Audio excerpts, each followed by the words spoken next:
Hi, it's Steve. Today we'd like to show you how to change the meat pan shelf on your refrigerator.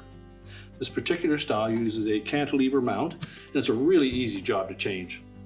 Let me show you how we do it.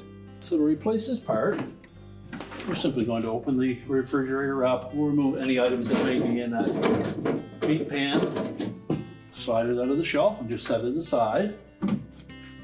Then just lift up on that shelf at the front, tilt it up, and pull it away from the cantilever brackets at the back. We can then discard the old shelf.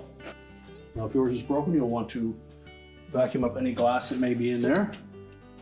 We can remove these stickers on the new one, and then we'll hook the top hooks into the cantilever rails at the back first.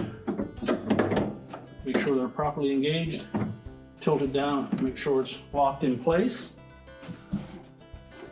And then we can replace the meat pan.